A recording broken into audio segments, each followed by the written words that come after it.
Team Aquarius. Hey, thanks for joining me. By the way, I hope y'all went over to my YouTube channel and got that unrushed reading, that bonus reading that I put out for us about a week ago. Yeah, it's like off the clock, off script, it's just spirit led.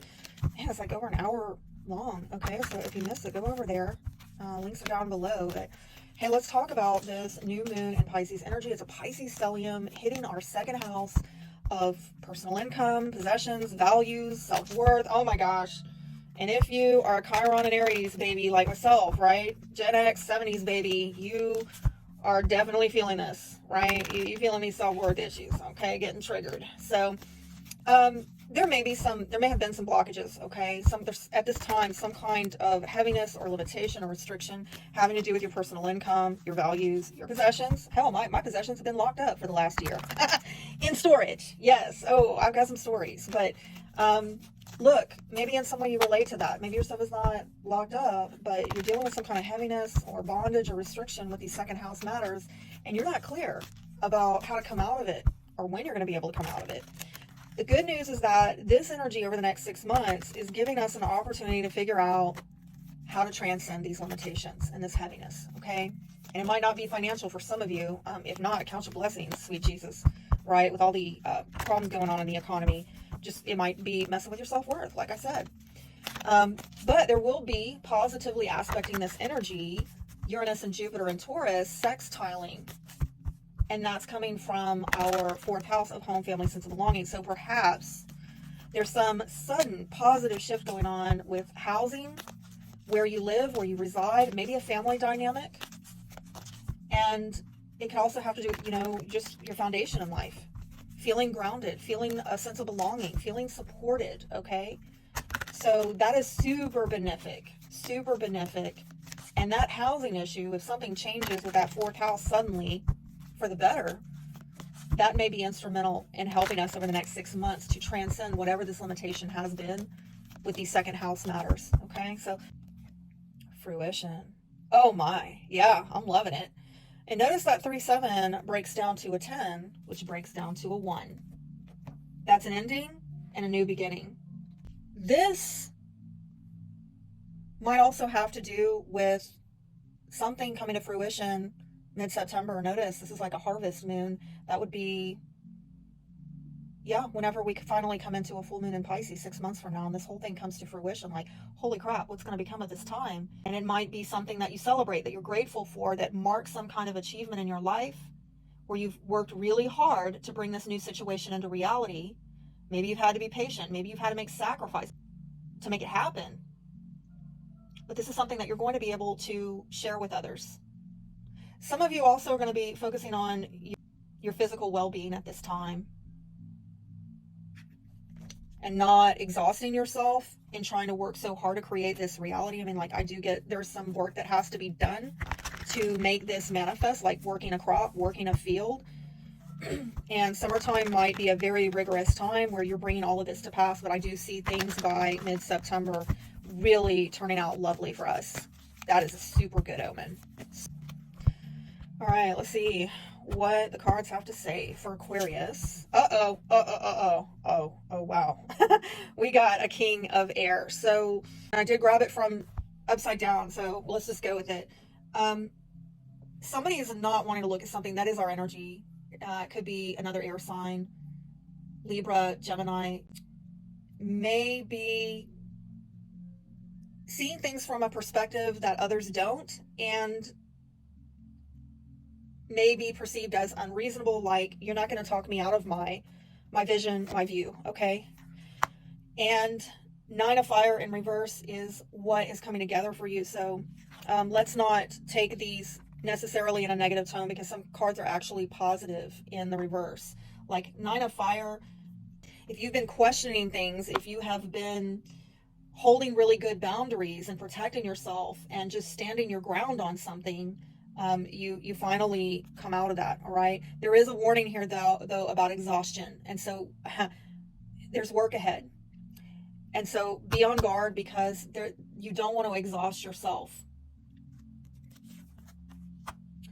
4 of Air, if you have been feeling stuck, if you've been doing the healing work, the shadow work, and you're like, okay, let's get this thing moving, You are finally coming out of that.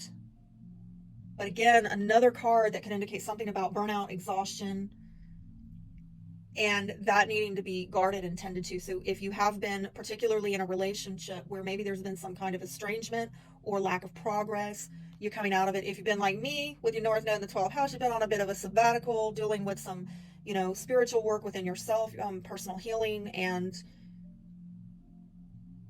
not really talking to people, not really taking any action, kind of just working on your own personal healing. You're coming out of that. The outcome, Page of Water in reverse. This might have to do with a water sign child, Cancer, Scorpio, Pisces. So it looks like that you have a really important decision to make regarding family, and maybe there have been some family members who haven't made decisions to grow or to nurture something, and this may have exhausted you. Some of you really have been protecting yourself about decisions with family, or a decision to heal something, maybe in a relationship, maybe with your own physical health. If you've been hesitant to make decisions, or you've been dealing with family members who are hesitant, or there's some fear of doing that, or you've been questioning, should I do this? I do think this is a time over the next 6 months when you are coming out of this guardedness. And maybe, yes, a defensive energy. Some of you have been trying to heal from a divorce or from the loss of a partner. And this is particularly if you were older in age, if you were divorcee, widow, widower, there has been a time of healing about that. And getting some wise counsel, some emotional healing. Some of you might have actually been in therapy or seeking some type of spiritual counsel, maybe through, a tarot reader or an astrologer or some kind of spiritual emotional work to get wise counsel about an issue concerning healing from a relationship with somebody that there's a lot of time with, okay? Or like I said, loss of a partner. Wintertime might be relevant. Winter, something about winter night. I'm getting dark night of the soul. Some of you have gone through a dark night of the soul, and now I'm getting soul searching. So if you've been going through that, you are coming out of it. You're going to really grow from that time, all right? Now, some of you, what I'm seeing as the outcome is you have had to be really spirit-led about who you open up to emotionally and the way that you communicate your feelings and share your feelings with others. There may be an issue again with a child or someone younger than you where there's been emotional conflict. Somebody has been emotionally immature, insecure, and you had to be patient and wait for a little time to pass for people to grow up, to come out of this. And I do feel that for some of you, the outcome here is that there might be a little bit more time. Okay, it might take a little bit more time for somebody to grow up and come out of this emotional conflict. But Spirit is with you and that person, guiding and leading you out of this.